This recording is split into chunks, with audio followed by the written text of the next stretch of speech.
Ta parole restaure, ta parole guérit. Ta parole, notre Dieu, change les vies. Ta parole change les conditions. Ta parole est puissante. Ta parole est éternelle. Élève la voix et bénis l'Éternel ce matin. Honore l'Éternel ce matin. Glorifie son nom ce matin. Proclame qu'il est Dieu, il est souverain. La Bible déclare qu'il envoie sa parole et sa parole guérit. Sa parole est éternelle. Sa parole libère. Sa parole affranchit. Sa parole est source de bénédiction. Sa parole est source d'illumination. Sa parole est source de victoire. Sa parole est puissante. Elle est efficace. Sa parole ne change pas. Il règne dans sa parole. Il agit selon sa parole. Il intervient selon sa parole. Il se manifeste selon sa parole. Et sa parole ne retourne pas à lui sans avoir accompli ce pourquoi elle a été prononcée. Il est souverain, il est Dieu. Mon âme te bénit, Père. Merci, Esprit de Dieu. Oh, merci, Saint-Esprit. Machana la brossa. Oh, yes, Lord. Merci, Père. Nous nous disposons, Papa Yahweh, pour recevoir ta parole. Nous disposons nos cœurs. Nous disposons notre entendement. La Bible déclare que ta parole est esprit et vie. Ta parole ne change pas. Ta parole est puissante. Que ta parole, tes oracles, ton message, ta voix pour nous ce matin, Père, soit reçu sur une terre fertile, afin de produire notre Dieu un résultat tangible, une transformation, une restauration, une libération. Merci, Père, pour le canal que tu t'es choisi, afin de nous bénir en ce dernier dimanche du 7e mois. Merci, Père éternel, car nous nous disposons par le Saint-Esprit à t'écouter. Que toute la louange, la gloire te revient, Père, dans le nom de Jésus-Christ. Nous disons Amen. Pendant que nous sommes debout, nous voulons ce matin, en ce dernier dimanche du mois de juillet, recevoir l'homme de Dieu, le messager de Dieu, celui que le Seigneur a mandaté pour nous envoyer ses oracles, tout en rendant honneur à celui qui l'a appelé, tout en rendant honneur à celui qui l'a mandaté, tout en acclamant le roi des rois. Nous recevons l'apôtre Alexis Kovi. Acclame le Seigneur Jésus. Acclame Jésus. Acclame très fort Jésus. Acclame le roi des rois.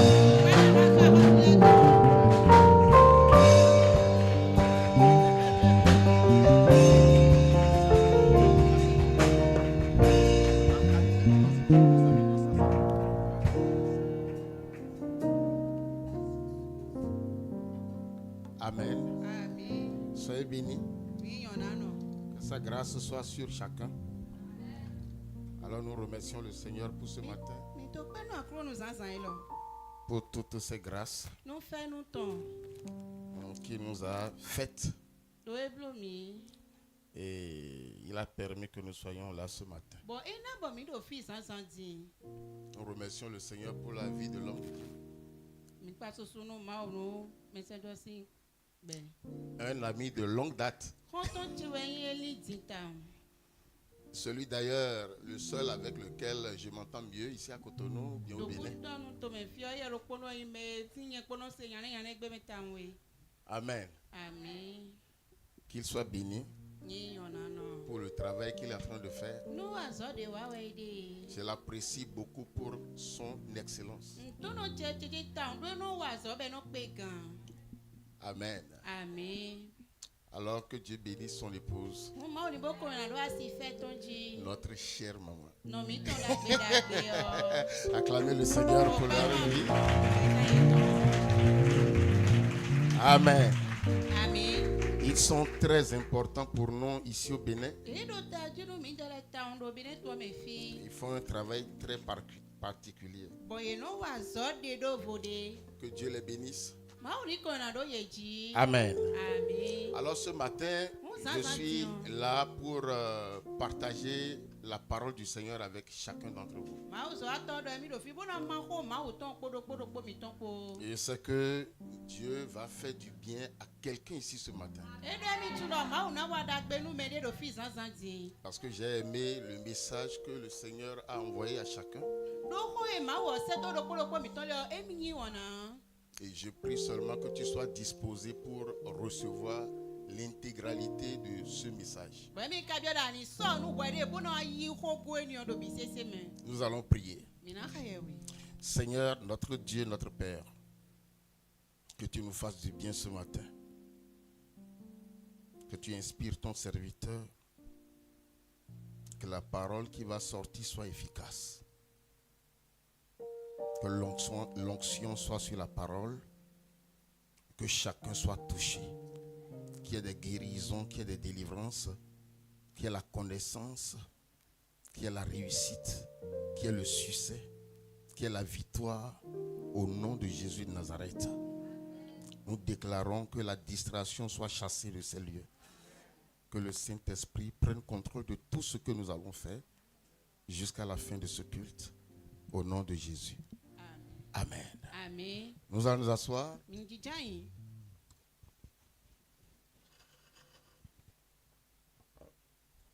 Alors, j'ai pris un thème que je veux partager avec toi. Et ce thème est intitulé « Ce que je ne connais pas de Dieu et je souffre ».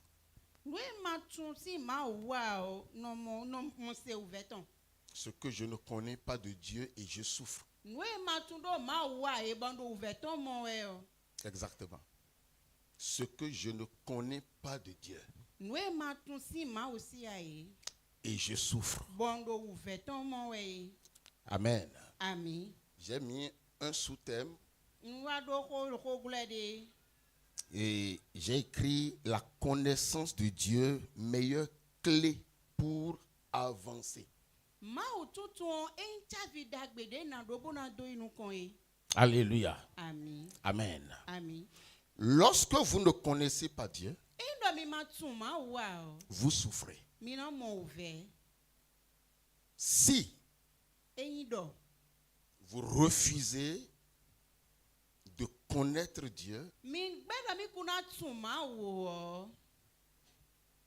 vous allez souffrir. Ou bien si tu refuses de connaître Dieu, tu vas souffrir. Amen. Amen. Quoique Dieu soit la source de toute grâce, de toute faveur, de toute richesse, de toute élévation, de toute abondance,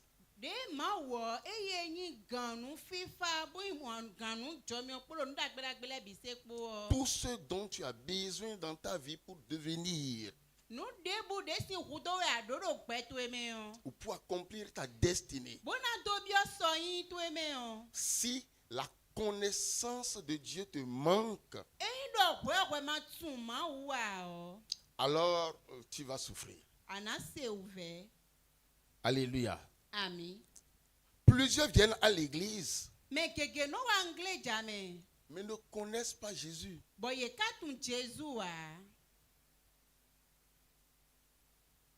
Or, c'est dans sa connaissance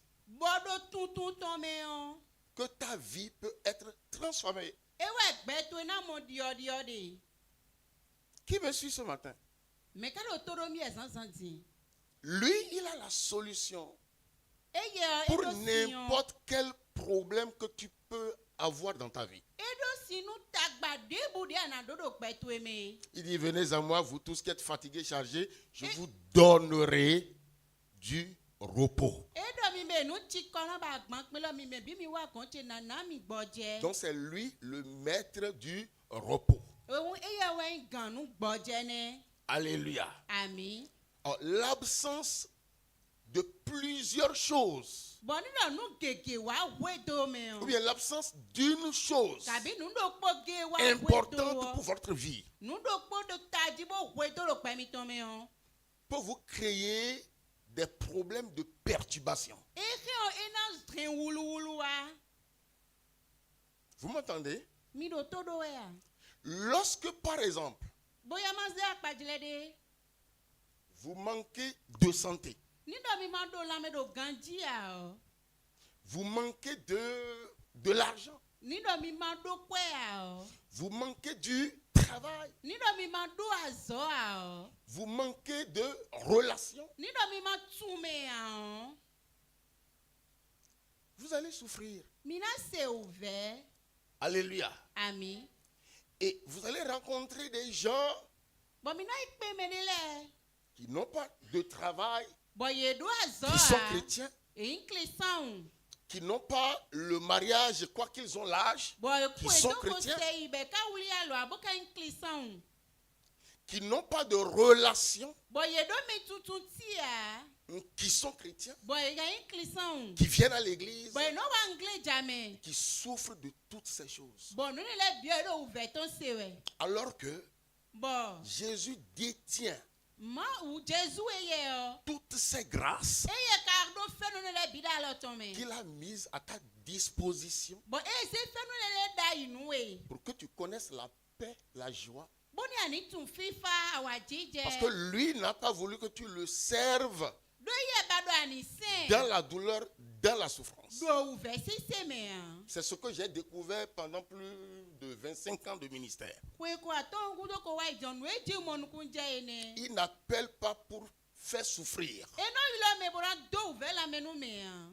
Alléluia. Amen. Mais il t'appelle lorsque tu le découvres. Lorsque tu comprends ce que tu as appelé à comprendre pour aller loin.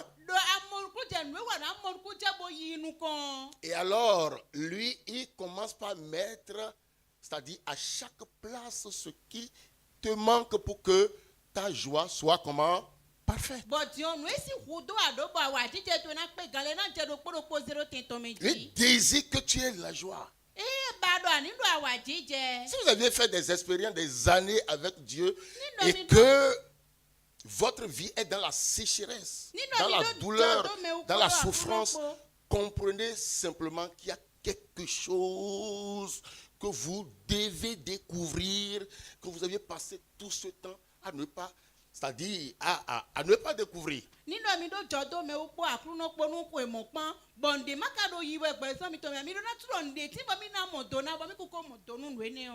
Alléluia. Amen. Amen. Amen. Le verbe connaître, connaître. Connaître. J'ai cherché la définition. Savoir après avoir appris. Donc, il faut apprendre. Et si je dois aller loin, je dirais, le Seigneur t'a sauvé. Le Seigneur t'a donné une si belle église. Un bon pasteur. Et son épouse. Et tu viens à l'église.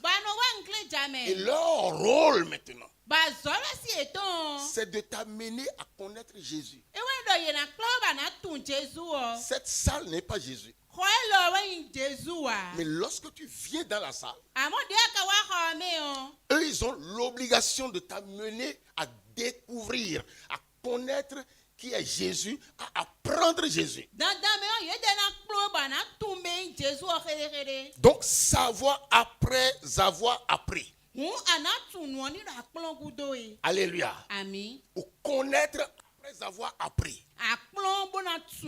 Ou découvrir après avoir appris. Donc tu dois apprendre avant de connaître, avant de savoir. Si tu viens à l'église et que les messages qui sortent de différents orateurs, tu n'arrives pas à cerner, tu n'arrives pas à prendre ce que tu dois recevoir, pour connaître Jésus, qui est l'auteur de ce don de grâce, qui donne la paix, qui donne la joie, qui donne l'élévation, qui donne la protection, qui donne la santé, alors tu vas traîner. Parce que plusieurs croient que en venant juste à l'église, tout changera. C'est ce que plusieurs pensent. Non. Tu dois apprendre. Et ce que tu apprends, c'est ça qui te donne le savoir. Donc, on t'apprend Jésus pour que tu connaisses Jésus-Christ. Dis Amen. Alléluia. Donc, savoir après avoir appris. Maintenant, la question importante que tu dois te poser, est-ce que tu apprends? Lorsque tu viens t'asseoir, l'homme de Dieu arrive, sa femme arrive, les hommes de Dieu qui sont dans l'église viennent enseigner, les orateurs passent, comme moi ce matin. Est-ce que tu apprends quelque chose? À 1 an de ta nouvelle naissance et du choix de cette église, quel est ton niveau de connaissance de Jésus-Christ aujourd'hui? Il faut répondre à cette question. Amen. La deuxième définition dit avoir des relations avec quelqu'un. Et le seul avec qui tu dois avoir de relations et qui peut changer ta vie, c'est Jésus-Christ.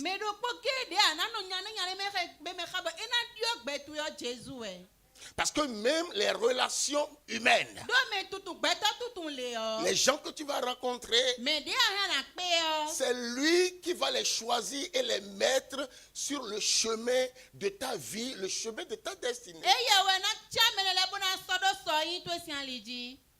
Qui est en train de me suivre? Lorsque toi tu le connais, parmi les dons qu'il te fera, il t'enverra des personnes, hommes comme femmes. Comme je vous parlais tout à l'heure, c'est la personne avec qui je m'entends mieux ici au Bénin en tant que pasteur. C'est l'apôtre Christophe. Il peut le témoigner, je ne suis pas partout. Je ne suis pas avec tout le monde. Mais lui, quand on se voit, on cause, on parle, on rit, on s'enseigne. Qui me suit? Ma présence ici ce matin m'a permis encore d'apprendre certaines choses. C'est ça qui fait de quelqu'un un leader. Alors qu'est-ce que je cherche à te dire? Lorsque toi tu cherches à connaître Jésus-Christ, lui s'occupe des détails de ta vie. C'est lui qui envoie les gens dans ta vie. En réalité, ce n'est pas toi qui fais le choix des personnes avec qui tu vas faire. Non. Parce que tu le connais, il t'envoie la personne qui doit accomplir telle chose dans ta vie. Parce que toi tu le connais, tu reconnais cette personne qui est entrée dans ta vie en tant que telle personne qui doit accomplir telle dans ma vie. Je ne sais pas si je me fais comprendre. Tu ne peux pas choisir. C'est le Seigneur qui fait le choix et qui te le donne. Si tu fais ton choix, surtout le choix des hommes, l'homme est méchant, l'homme est mauvais. Si Dieu ne l'envoie pas dans ta vie et que tu te précipites à l'attirer tirer dans ta vie, il te détruira. Et cela ne lui dira absolument rien. Parce qu'il ne sait pas exactement ce qu'il est venu faire dans ta vie. Alors qu'il pourrait, la même personne qui t'a détruit peut aller dans la vie de quelqu'un qui a accompli de grandes choses. Parce que c'est dans la vie de l'autre qu'il est envoyé. Qui me suit? Vous êtes dans la salle? Quelles sont ces personnes qui sont dans ta vie aujourd'hui? Moi, je suis tellement dérangé de ne pas savoir, de ne pas connaître le but, la raison de quelqu'un dans ma vie. Je n'accepte pas parce qu'il faut accepter. Je n'accepte pas parce que j'ai besoin de quelqu'un. Dieu m'a fait grâce, j'ai ce que je peux avoir pour vivre. Ce qui me permet de sélectionner, je sélectionne. Je ne peux pas faire avec n'importe qui. Non, mais jamais. Nous isons les codos, mais les concours.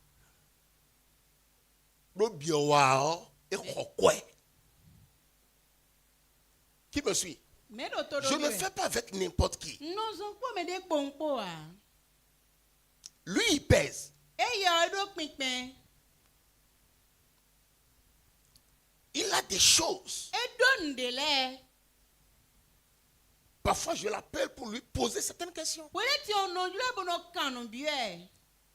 Qui sont ceux-là qui ont rempli ta vie et qui sont en train d'étouffer ta vie?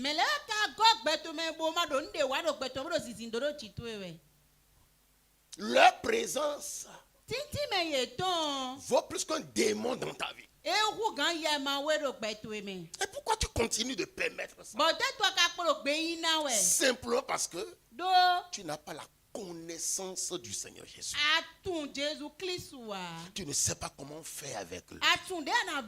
Tu ne sais pas comment on marche avec lui.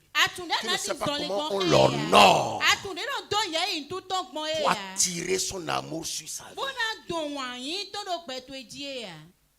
Pour que lui, à son tour, il envoie des personnes qui viendront changer, transformer, apporter la réussite, la connaissance de ce que tu n'as pas, l'élévation que tu n'as pas.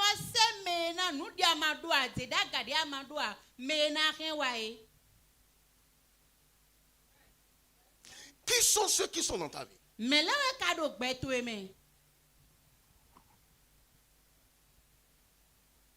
Qui sont ceux qui sont dans ta vie? Alléluia. Amen. La connaissance de Jésus-Christ consiste à découvrir ce qu'on lui fait et il aime et agit. La connaissance de Jésus-Christ consiste à découvrir.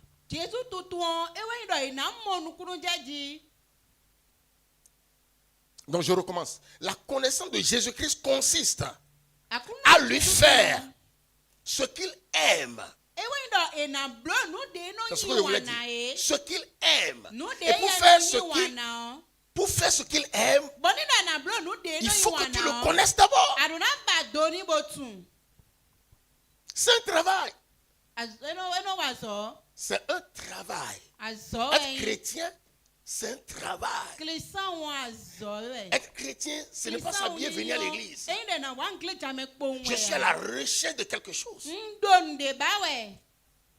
Amen. Amen. Quelque chose qui me permettra de l'honorer, de lui faire ce qu'il aime, ce qu'il désire. Et à son tour, il accomplit ma vie. Tu n'as pas dit Amen. Alléluia. Amen. Amen. Amen. J'ai pris un exemple ici. Chaque homme a ses principes. Pour vivre avec un homme. Bon, il y a plusieurs qui sont sans principe. Je crois qu'il n'y a pas ça dans la salle ici. Il n'y a pas une telle personne dans la salle ici. Un homme normal doit avoir ses principes. On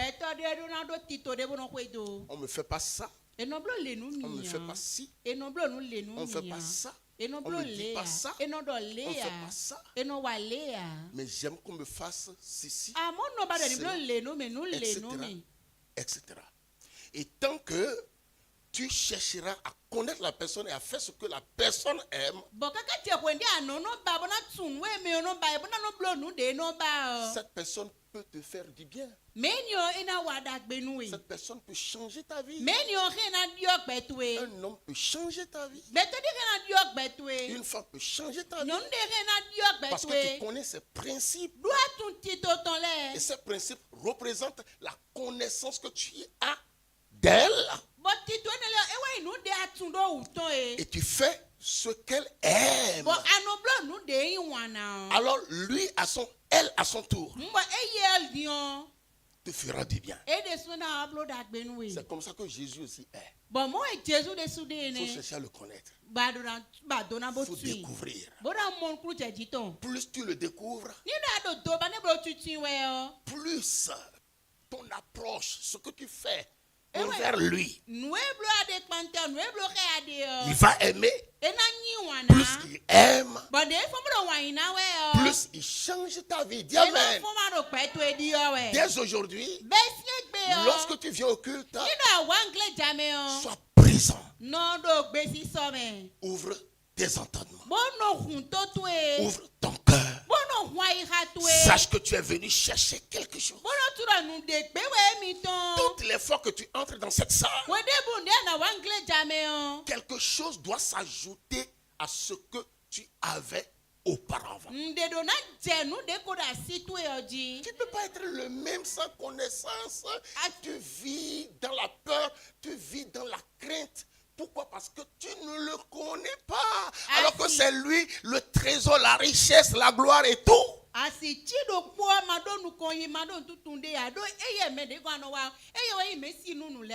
que toi tu n'as pas eu en Jésus-Christ, moi je l'ai eu.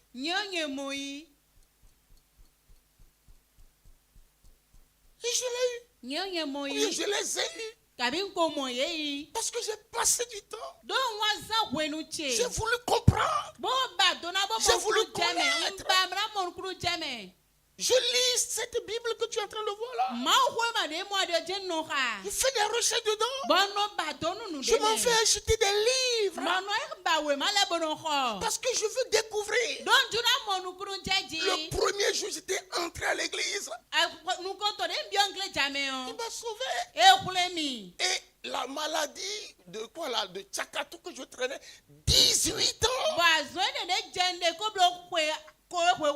Le premier jour, j'ai mis pied à l'église. Il a guéri la maladie. J'ai dit, oh. Maladie qui avait fini l'argent de maman. Une seule soirée. Où le pasteur ne m'a même pas touché. Je suis guéri. Jusqu'à ce jour. Et lorsque j'étais guéri, j'ai dit non. J'étais à l'église. Nous tous on allait. C'est là-bas que j'allais persévérer.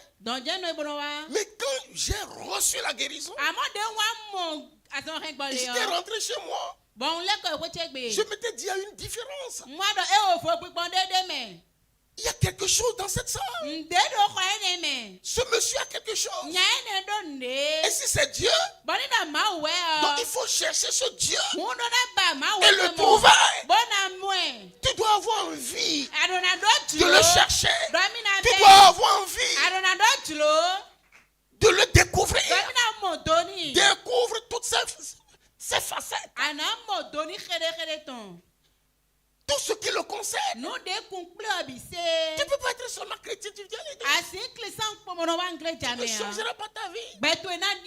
Tu peux peut-être avoir l'argent. Mais l'argent ne fait pas le bonheur. Si tu as l'argent et tu as tous les éléments qui entourent l'argent, tu pourras faire des exploits. L'argent ne suffit pas. Alléluia. Amen. C'est comme ça que je vais commencer par le chercher. Et je l'ai trouvé. Je te parle. Alléluia. Amen. Qui me suit? Vous me suivez? Comme avec nos parents. Papa te refusait les choses. Papa te tapait.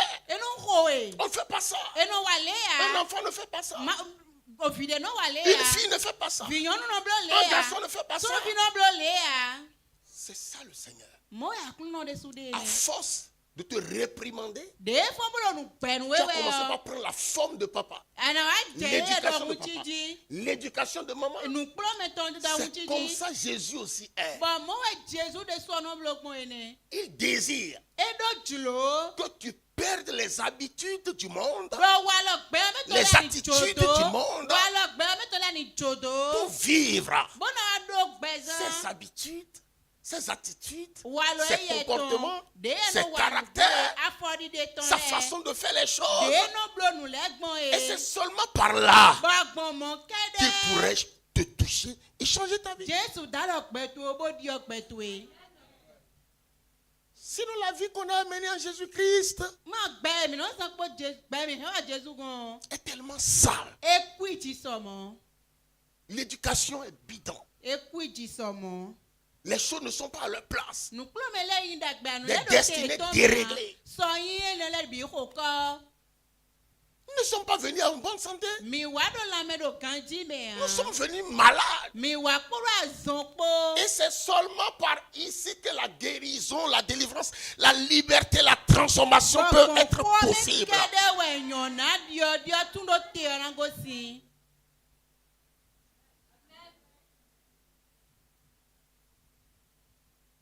Mais c'est une église, ça c'est fini.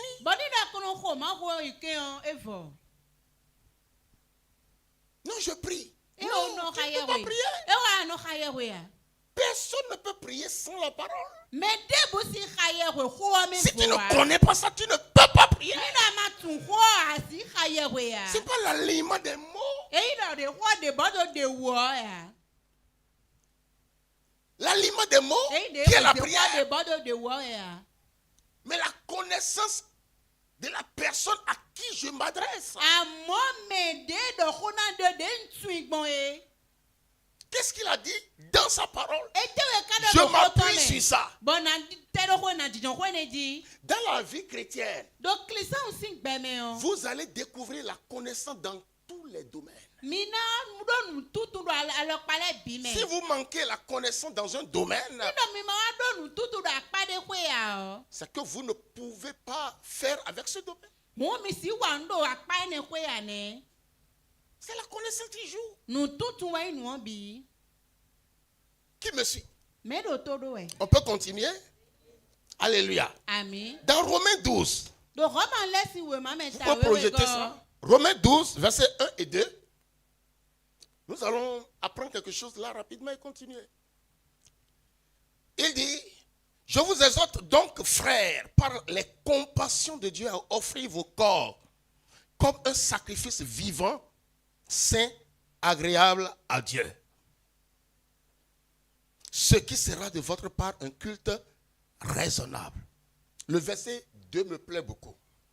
Ne vous conformez pas au siècle présent, mais soyez transformés par le renouvellement de l'intelligence, afin que vous discerniez quelle est la volonté de Dieu, ce qui est bon, agréable et parfait. Soyez transformés par le renouvellement de l'intelligence. On peut être transformé par le renouvellement de l'intelligence. Par quel moyen?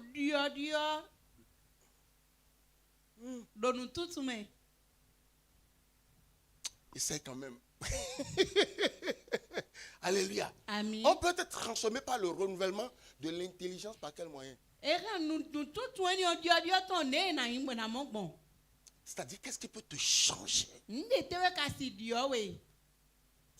la connaissance de Jésus-Christ dans sa parole. Lorsque vous n'avez pas la connaissance, vous tâtonnez, vous pleurez, vous grincez les dents. À part la Bible, qui est la parole de Dieu, et ton pasteur, et les recherches que tu peux faire dans le livre des personnes qui avaient fait des expériences de la foi avant toi, tu ne peux trouver la vraie connaissance de Jésus-Christ ailleurs dans le monde. Soyez transformés. Soyez transformés. Il disait que nous soyons transformés. Il veut que nous soyons transformés. Il veut que sa main nous transforme. Il désire que nous soyons comme lui.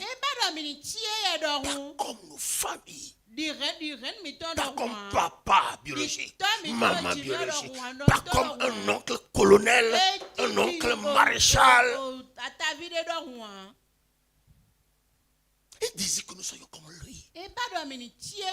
Étant né de nouveau, il faut que la machine de la transformation, il faut le renouvellement de l'intelligence. La pauvreté mentale doit partir. Il y a plusieurs qui sont dans la salle ce matin qui n'ont aucune vision des bonnes choses. Excusez-moi. La vision, c'est-à-dire, lorsque tu veux faire, il faut que je fasse ça pour que le nombre de personnes qui vont passer voir, y compris les Américains, ou bien les Occidentaux, tous ceux qui vont passer voir, diront waouh. Wow. C'est ici qu'il change d'abord. Papa n'est pas allé loin. Il a dormi dans une chambre 3x3. Il est parti. Toi aussi tu viens. 3x3.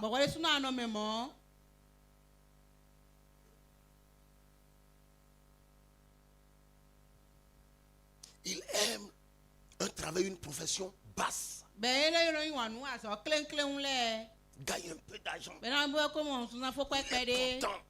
Il construit quelque chose. Toi, tu ne feras pas ça. Le renouvellement de l'intelligence que Jésus t'accordera à travers la connaissance. Les meilleures grâces incorporées dans la parole vont t'amener à t'épouser, à faire ce que papa, les gens dans ta famille, les gens de ton village, les gens de ton département n'ont jamais fait.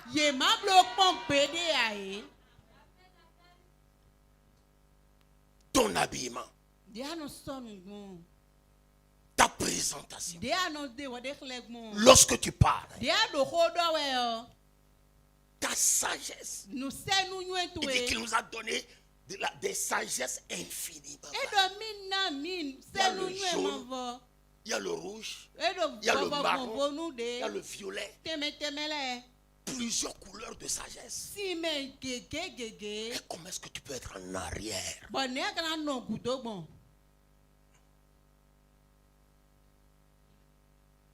La connaissance de Jésus-Christ plus l'action du Saint-Esprit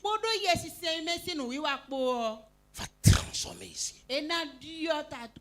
Soyez transformés. Alléluia. Amen. J'ai beaucoup aimé ce que la version parole de vie dit. Ça va. Ça peut aller. Alléluia. Amen. Alléluia. Amen. Tu es avec moi? Hein? Parole de vie.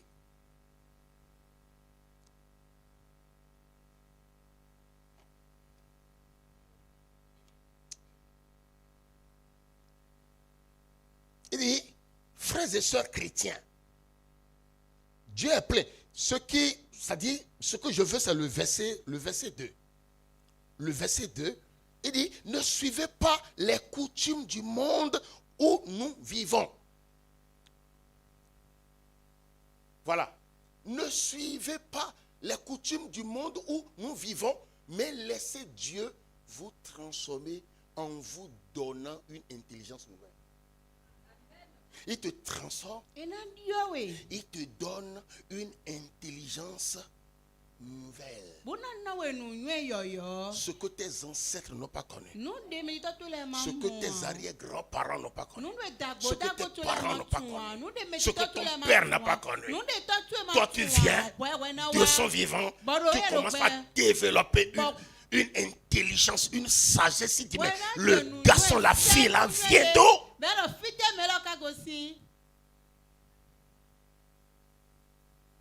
Dieu l'accorde. Ne venez pas à l'église pensant que votre vie va être la même.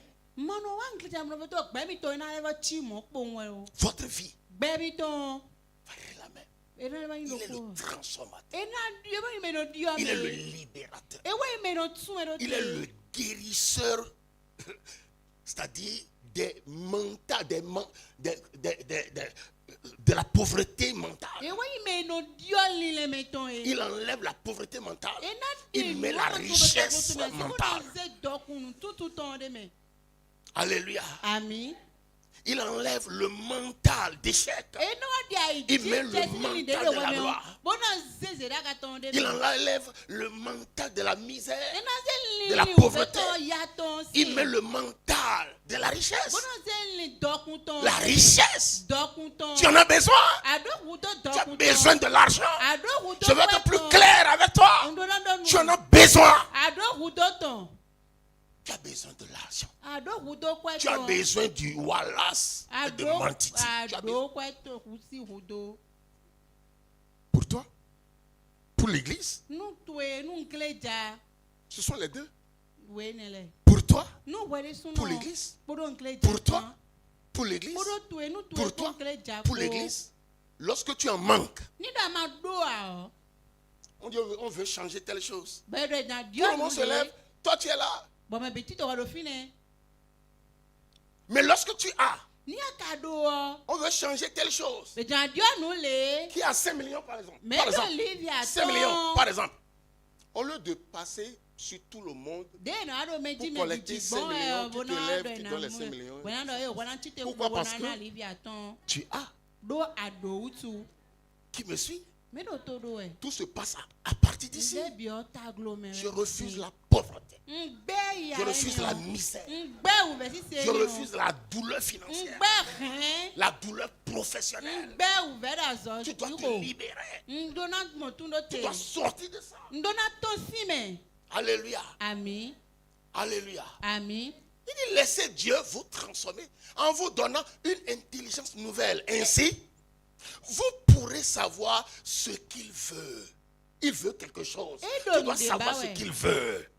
Alléluia. Amen. Ce qui est bon. Donc ce qu'il veut, c'est ce qui est bon. C'est ce qui lui plaît. C'est ce qui est parfait. Tu ne me dis pas amen. Alléluia. Amen. Est-ce que tu me suis? Que Dieu te bombarde ce matin. Que tu sois bombardé ce matin. Que tu sois libéré ce matin. Que tu sois visité ce matin. Alléluia. Amen. Ça ne va pas à l'église. Ça ne va pas. Regardez comment on nous humilie. En haut là-bas, nous ne sommes pas présents. Elle voit les sorciers, les sorciers, les féticheurs. Dernièrement, ils ont fait une marche, n'est-ce pas? Ils ont dit, personne ne doit plus parler de leur fétiche.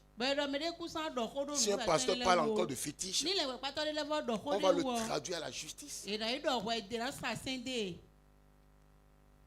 Ils ont la force, ils sont venus, ils ont dit, parce que ce sont eux qui sont en haut là-bas. Et toi tu es en bas. Toi qui es censé avoir la sagesse infiniment variée. Toi qui dois être au plafond. Toi qui dois décider. Toi qui dois donner le pays à Jésus.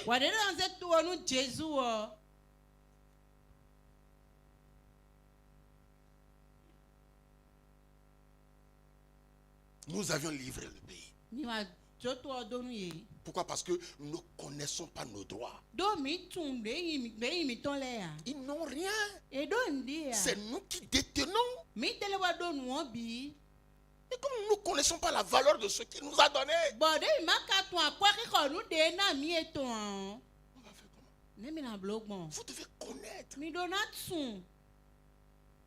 Vous devez connaître ce Dieu. Pour qu'il agisse en votre faveur. Que vous soyez prêts. Que vous soyez prêts pour toute bonne œuvre. Alléluia. Amen. Je vais partager une histoire biblique avec vous. Et nous allons nous séparer. J'ai encore 10 minutes. Oui. Si on peut me donner 5 minutes en plus. Alléluia. Amen. Cette histoire m'a fait tellement réfléchir. C'est lorsque je venais ici que le Seigneur m'a fait voir ce passage. J'ai réfléchi, dit mon serviteur, va les guérir. Va partager ça avec eux. C'est ce que je leur envoie. Une histoire triste. Parce que les gens ne connaissent pas Dieu. Alléluia. Amen. Amen. Amen. Cette histoire concerne un Lévite. L'histoire se trouve dans Juge, le chapitre 20. Amen. Amen.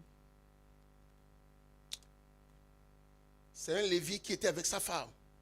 Bon, sa fiancée.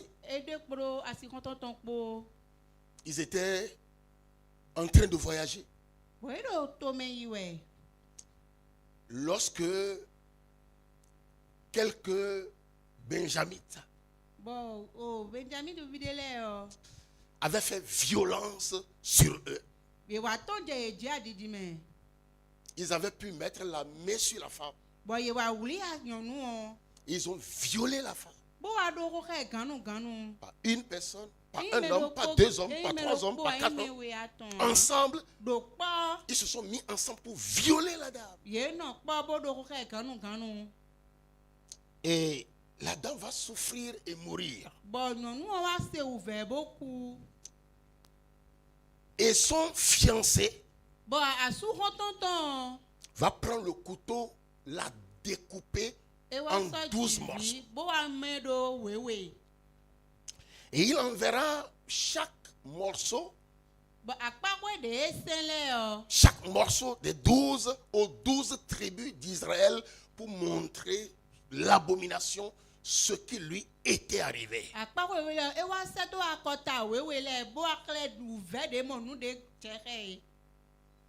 Et les hommes d'Israël se sont levés.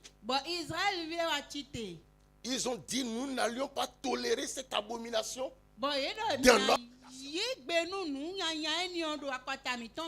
Nous sommes le peuple de Dieu. Nous n'allions pas permettre. Et ils ont enclenché le projet d'aller, c'est-à-dire faire la guerre aux enfants de Benjamin. Alléluia. Amen. Ils se sont rendus dans la présence de Dieu. Le verset 18 dit, Et les enfants d'Israël, donc le chapitre 20, Juge 20, le verset 18. Les enfants d'Israël se levèrent, montèrent à Bethel et consultèrent Dieu en disant: qui de nous montera le premier pour combattre les fils de Benjamin? L'Éternel répondit: Judas montera le premier. Alléluia. Amen. Donc ils étaient allés dans la présence de Dieu. Ils avaient consulté Dieu. Ils avaient demandé qui doit monter le premier. Dieu dit Judas. Il y a plusieurs dans la salle ici qui écoutent Dieu. Dieu m'a dit de faire. Dieu m'a dit de faire ceci. Dieu m'a dit de faire cela. Dieu a dit qu'il va me faire ceci. Dieu m'a dit qu'il va me faire cela. Mais est-ce que tu sais que Dieu peut te parler et tu échoues? Dieu t'a parlé mais tu échoues. Pourquoi? Parce que tu ne le connais pas. Qui me suit? Donc Dieu leur avait demandé de monter. Judas doit monter. Suivez la lecture. Donnez le verset suivant, s'il vous plaît. Nous irons jusqu'au verset 6. Alléluia. Dès le matin, les enfants d'Israël se mirent en marche et ils campaient près de Gibéa. Oui. Et les hommes d'Israël s'avancèrent pour combattre ceux de Benjamin et ils se rangeaient en bataille contre eux devant Gibéa. Oui. Les fils de Benjamin sortirent de Gibéa et ils étendirent sur le sol ce jour-là 22 000 hommes d'Israël. Comment Dieu peut-il vous demander de partir? On vous tue. Comment Dieu peut te demander de faire quelque chose et tu échoues?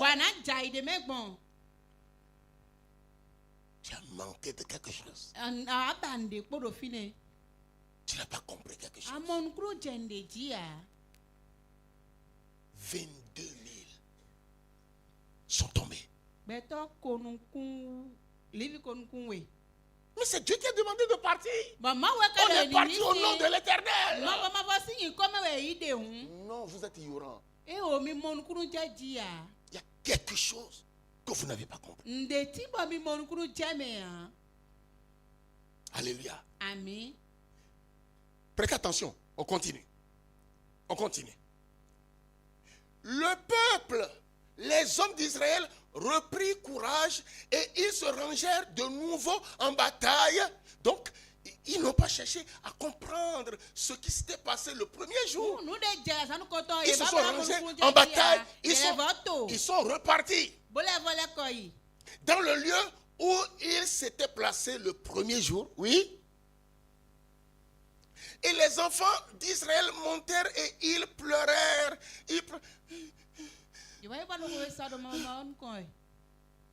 Combien de personnes pleurent ici souvent?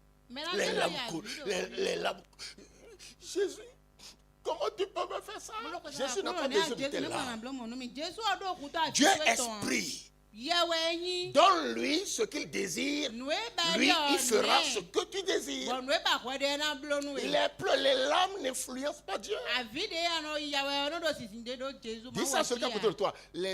Tes larmes n'influencent pas Dieu. Il faut lui dire ça. Tes larmes n'influencent pas Dieu. Seigneur, si tu ne le fais pas, c'est toi seul que j'ai. C'est ta honte. C'est ta honte. Dieu a honte où? Pendant que toi tu es en train de le décevoir, quelqu'un est en train de l'élever à Sainte-Rita. Quelqu'un est en train de le glorifier à Papa. Quelqu'un est en train de faire sa volonté à Paris. Ce n'est pas ma honte, c'est ta honte. Dieu n'a jamais honte. Il ne faut plus dire des trucs comme ça. Je vais pleurer jusqu'à ce qu'il va le faire. Non. Va plutôt chercher à connaître ce que tu dois faire pour l'amener à faire ce qui est de sa part.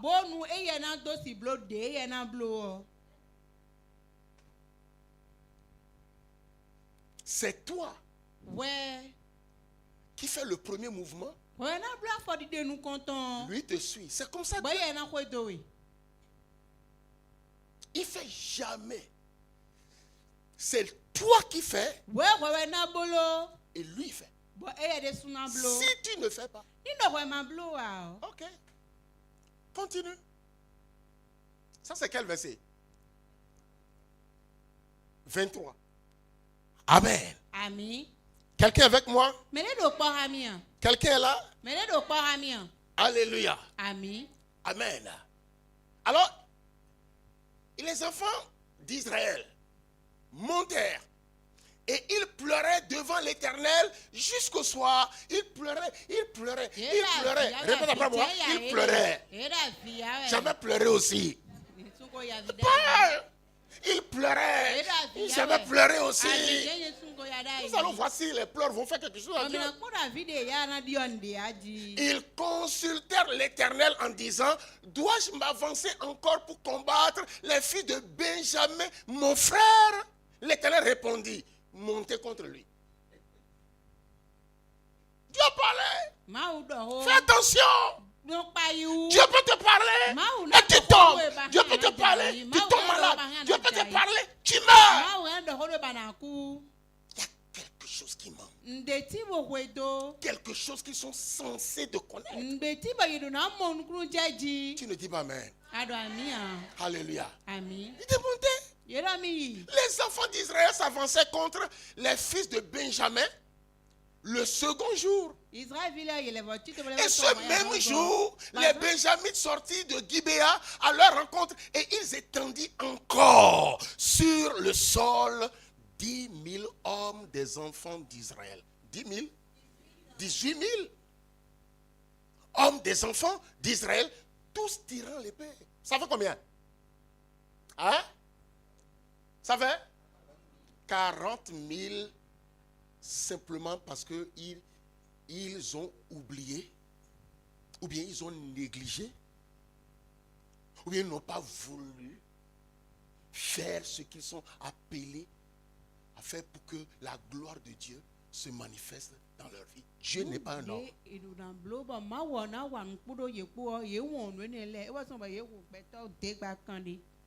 Dis à celui qui est à côté de toi: Dieu n'est pas un homme.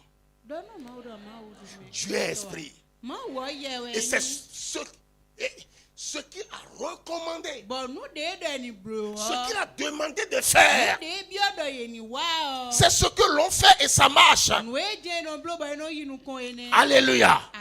Amen. Ça fait 40 000. Jésus fait 35. 35. Donne-moi le verset 35. 35. Alléluia. Amen. Non, attendez.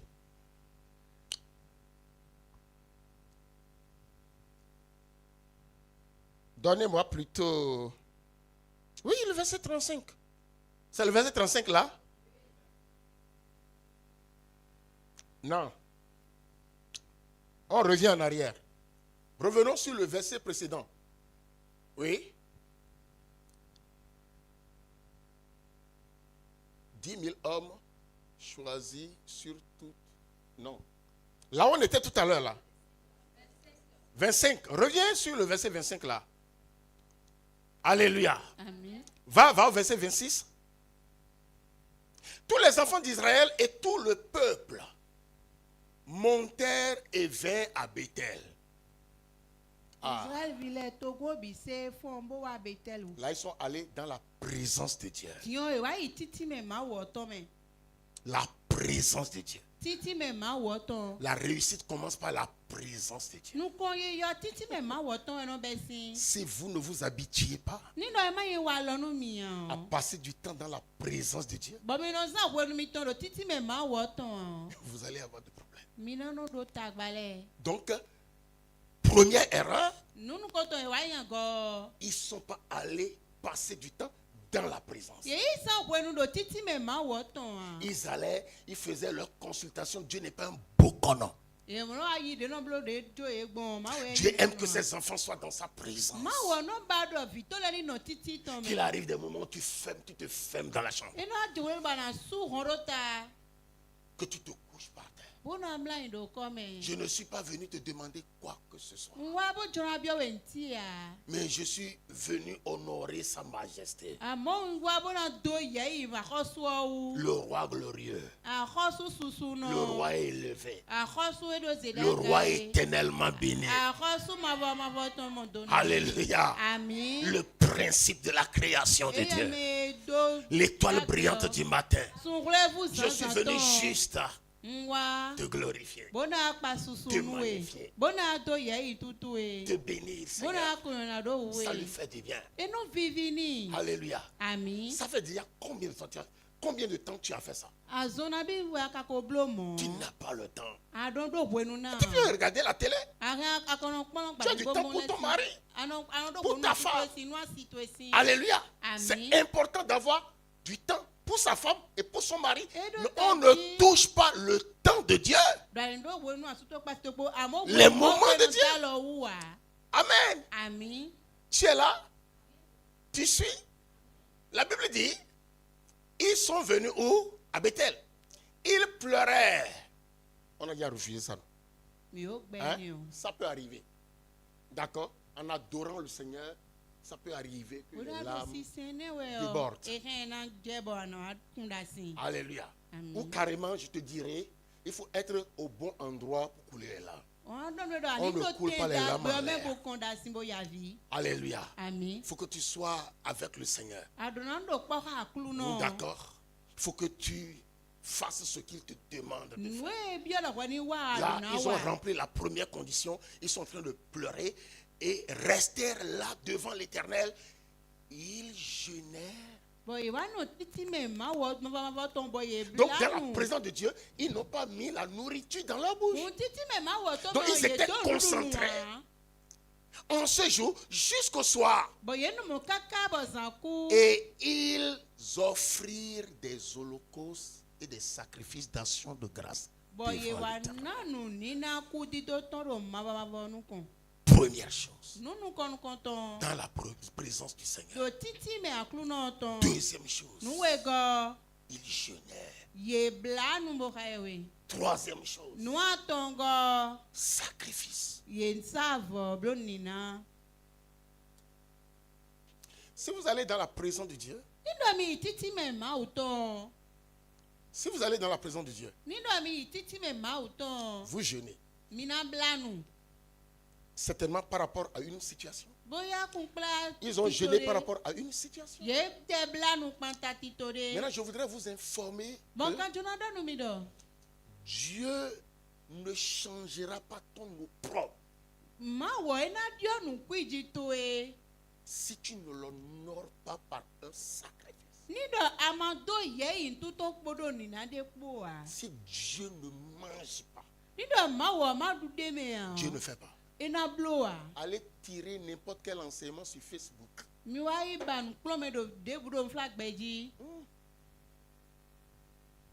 Des pasteurs, des quoi qui mettent de n'importe quoi que vous appelez. Faites très attention.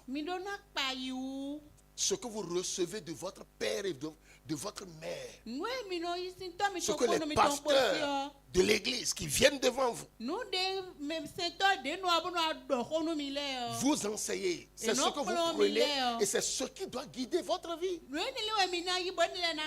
Les enseignements de Facebook, les enseignements que les gens vous envoient sur WhatsApp, faites très attention parce que l'antéchrist fait un travail. On dira Jésus, mais derrière ce n'est pas l'esprit de Jésus. Mais vous connaissez votre père. Vous connaissez votre mère. Vous savez que c'est votre père qui a formé les pasteurs qui vont monter ici et vous parler de la part du Seigneur. Si vous n'avez pas les facultés qu'il faut pour suivre certains messages, le dehors est bizarre. Qui me suit? Il y a des choses qui ne vont pas se déplacer comme problème qui ne vont pas se déplacer lorsque tu ne souffres pas apportant le sacrifice, la part de Dieu, rien ne changera. Rien ne changera. Qui me suit? C'est ce qu'ils n'ont pas fait. Un, présent de Dieu. Deux. Deux quoi? Un. Trois. N'oublie jamais. Tout ce que tu veux entreprendre dans ta vie. Tout ce que tu veux entreprendre. Tout ce que tu veux. Tout ce que tu veux aller déposer un dossier quelque part. Viens déposer d'abord ton sacrifice avant de partir. Si c'est une journée de jeûne, fais-le devant le Seigneur. Dans le jeûne, dépose ton sacrifice. Lorsque tu déposes le sacrifice, l'homme de Dieu n'a plus besoin de prier. Tu veux entrer en fiançailles, jeûne, prie, dépose ton sacrifice. Tu fais le programme de mariage, jeûne, prie dans la présence du Seigneur, dépose ton sacrifice. Tu veux voyager, jeûne, prie. Moi-même qui suis ici, c'est comme ça que je vis. Je ne fais rien sans sacrifice. Rien. Et ça me marche. Je ne suis pas déçu. Tout ce qui est caché derrière mes opportunités, j'arrive à mettre la main dessus. Tu te dis, je sers Dieu avec aisance. Avec la paix. Quand je vois certaines personnes en train de souffrir pour ça, vous n'avez pas compris le secret. Si Dieu ne mange pas, il ne fait pas.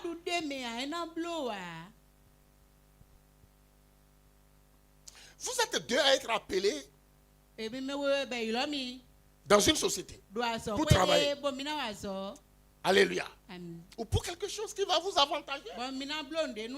Ça va être pour ta gloire parce que c'est toi qui vas acheter la voiture, le terrain. C'est toi qui vas acheter les habits. Toi qui vas être plus beau, plus belle que tout le monde à l'église. Dieu est un gentleman. S'il ne trouve pas sa part, Dieu veut faire commerce avec toi. Mais c'est lui qui te bénit. Ton départ et quoi? Et ton arrivée seront comment? Bénis. Qui a promis ça aux chrétiens? C'est le Seigneur. Il doit manger dedans. Tout ce que tu veux faire, Dieu doit manger dedans. Dis à celui à côté de toi. Tourne-toi vers lui, dis-lui ça. Tout ce que tu veux faire, Dieu doit manger dedans. Si Dieu ne mange pas dedans, tu vas échouer. Tu as commencé une construction, Dieu n'a pas mangé dedans. Tu as commencé une relation, Dieu n'a pas mangé dedans. Tu as ouvert un atelier, Dieu n'a pas mangé dedans. Une boutique, Dieu n'a pas mangé dedans. Une société, Dieu n'a pas mangé dedans. Un beau monsieur t'a dragué. Et tu l'aimes, tu veux le marier, Dieu n'a pas mangé dedans. Tu veux tomber enceinte, Dieu n'a pas mangé dedans. Tu veux accoucher, Dieu n'a pas mangé dedans. Dis-lui encore, Dieu doit manger dans tout ce que tu voudras faire. Alléluia. Amen. Amen. Alléluia. Amen. Et les enfants d'Israël consultèrent l'Éternel. C'était là que se trouvait alors l'arche de l'alliance de Dieu. Tu vois, ils sont venus maintenant, c'est-à-dire à l'endroit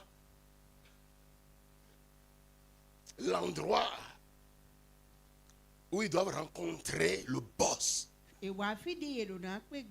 Salomon était allé à Gabaon, mais entre-temps, il allait dans les hauts lieux, là où les féticheurs, les marabouts, tout le monde vient. C'est là-bas il allait. Mais quand il était allé à Gabaon, il offre 1000 holocaustes. Si Dieu ne mange pas, Dieu ne fait pas. Jephthé étant délivré à Tob, va être ramené par les anciens pour aller combattre les fils d'Amon. Mais pendant qu'il était en train de partir, il avait oublié qu'il n'a pas fait de vœu. Il dit, Seigneur, si j'y vais, tu me donnes la victoire. La première personne qui sortirait, je vais te l'offrir. Dieu lui a donné la victoire. Genèse 22. Abraham devrait prendre son fils, devrait sacrifier son fils. Et il était parti avec le fils, voulant le sacrifier. Dieu a pourvu. Et Dieu lui dit, c'est maintenant que je sais que tu me crains. Dieu trouve que tu le crains lorsque tu offres. Dieu n'est pas dans tes jeûnes, dans tes prières. Ça c'est pour toi. Ce que Dieu mange, c'est ce que Dieu mange. Les sacrifices. Tu comprends maintenant pourquoi tu échoues? Tu comprends pourquoi les choses sont bizarres? Alléluia. Ce n'est pas parce que c'est de l'argent. Ce n'est pas parce que l'argent... on a des difficultés à chercher l'argent. Évidemment, c'est pour ça que Dieu désire que tu viennes déposer les fruits de tes sueurs. Ce qui t'est cher, viens me déposer. Alléluia. Quelle est la situation dans laquelle tu es présentement? Comment est-ce que tu peux t'en sortir? Je te dis, quelle que soit la situation. Je te montre maintenant ce qui t'a manqué. Ce qui n'est pas accroché, ce qui manque au dossier. Tu es dans la confusion, tu es dans la honte. Alléluia. Amen. Oui, vas-y. On a presque fini.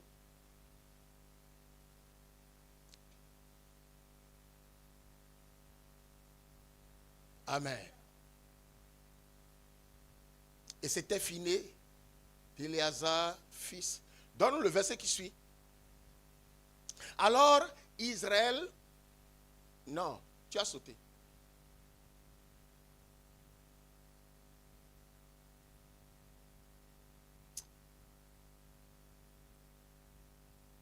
Vers 8.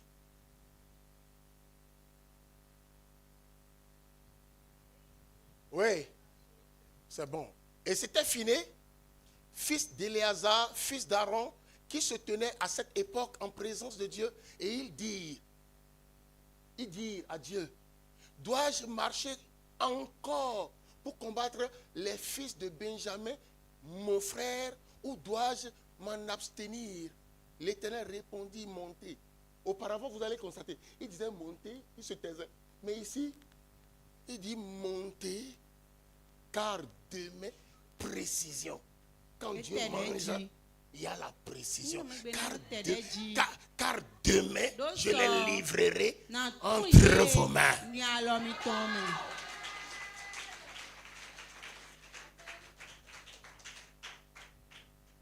Il n'est pas sourd. Il voit. Celui qui a créé les yeux n'a-t-il pas les yeux? Qui me suit? Précision. Même si tu n'entends rien, tu viens déposer ton sacrifice. Pas.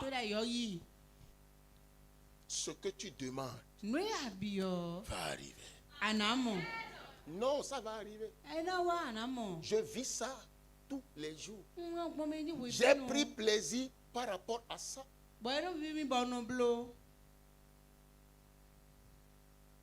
Les gens qui me croisent doivent connaître ce principe. Parce que j'aime pas l'échec, ça me fait mal. Merci Seigneur. Alléluia. Amen. Donne-nous maintenant le verset 35, puisque Dieu leur a dit qu'il va livrer. Alléluia. Amen.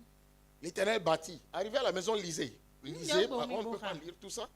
Je vais juste vous montrer. Après le sacrifice, Dieu dit, allez monter. Il y a la précision. Demain, je livrerai. Et au verset 35, l'Éternel bâtit Benjamin, devant Israël. Et les enfants d'Israël tuaient ce jour-là 25 100 hommes de Benjamin, tous tirant l'épée. Il faut continuer la lecture. Je vais m'arrêter là. Ils vont tuer jusqu'à ce qu'ils vont commencer par pleurer. Ils vont avoir pitié parce que ils vont s'assembler et dire, qu'est-ce qui est arrivé pour qu'une tribu manque au milieu de nous aujourd'hui.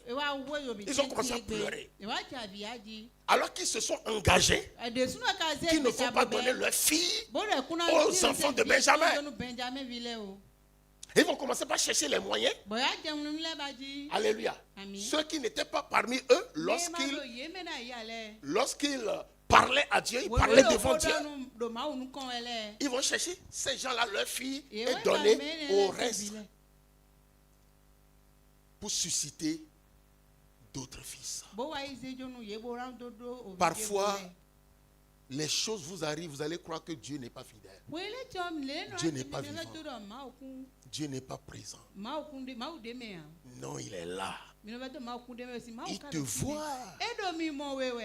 Jésus dit, et je serai avec vous tous les jours. Quelle que soit la situation que tu traverses. Tu peux être en train de mourir. Il est là. Il se lèvera le dernier. Et il va régler cette situation.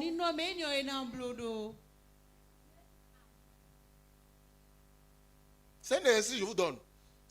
Lisez jusqu'à la fin. Au verset 21, les enfants d'Israël vont commencer à pleurer. Qu'est-ce qu'on a fait? On a tué presque tous nos frères. Qu'est-ce qu'il faut faire pour susciter? Pour avoir, c'est-à-dire une autre tribu de Benjamin. Dieu est fidèle. Dis après moi, Dieu est fidèle. Tu n'as pas bien dit, Dieu est fidèle. Dieu est fidèle. C'est moi qui n'ai pas fidèle. Je ne suis pas fidèle. Je ne suis pas fidèle. Lève-toi alors, tu es. Dis, Seigneur, je ne suis pas fidèle. Si j'étais fidèle, je vois où tu pourras m'amener. Je ne suis pas fidèle. À moi la faute, Seigneur. Oh, parlez. Parlez, je ne suis pas fidèle. Dis devant lui, je ne suis pas fidèle. Non, je ne suis pas fidèle. Non, je ne suis pas fidèle. Non, Seigneur, je ne suis pas fidèle. Il me manque certaines connaissances pour accomplir ces choses qui représentent ma honte aujourd'hui. Oh Dieu, ce matin, fais-moi grâce. Pardonne-moi. Ferme tes yeux, commence à prier là, Dieu. Fais-moi grâce, Seigneur. Fais-moi grâce, Seigneur. Fais-moi grâce, Seigneur. Fais-moi grâce, Seigneur. Fais-moi grâce, Seigneur. Fais-moi grâce, Seigneur. J'ai compris aujourd'hui. J'ai compris aujourd'hui. Sauve-moi, Seigneur. Sauve-moi, Seigneur. Sauve-moi, Seigneur. Sauve-moi, Seigneur. Sauve-moi de la honte. Moi, je ferai ma part. Non, je ferai ma part. Je ferai ma part. Dès aujourd'hui, Seigneur. Plus de négligence. Plus de négligence. Plus de négligence. Plus d'oubli. Plus d'oubli. Oh Seigneur. Lève tes deux mains là, tu es. Lève tes deux mains là, tu es. Dis Seigneur, je suis prêt. As-tu des défis? As-tu des situations qui ont perduré? Des situations qui ont perduré, qui occasionnent la honte. Actuellement, Seigneur, je suis devant toi. J'ai compris, Seigneur. J'ai compris. Je veux juste t'obéir pour aller de l'avant. Je veux t'obéir. Je veux respecter. Je veux accomplir ta volonté. Tu n'as jamais changé. Tu es le même, Seigneur. Aujourd'hui, fais-moi du bien. Père, dans le nom de Jésus, j'ai parlé à tes fils, à tes filles, comme tu l'as recommandé.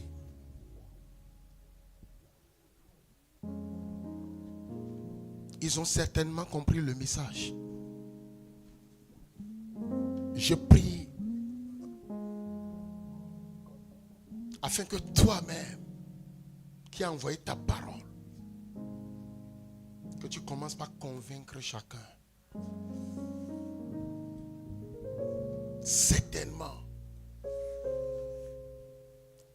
il y a des situations. Certainement, il y a des problèmes. Certainement, il y a la honte. Certainement, cette maladie n'est pas partie. Ce blocage n'est pas parti. Cette limitation n'est pas partie. Cette confusion est toujours là.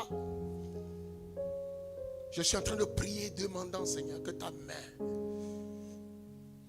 puisse agir cette journée, toute la nuit qui arrive, la journée de demain. Que cette semaine soit une semaine de réflexion par rapport à ce message que tu as envoyé. Quand tu envoies ta parole, et ta parole les a guéris. Père, accomplis ta volonté et donne que ton seul nom soit glorifié. Au nom de Jésus-Christ. Amen. Alléluia. Amen. Oui, on acclame le Seigneur. Amen. Amen. Vous pouvez vous asseoir.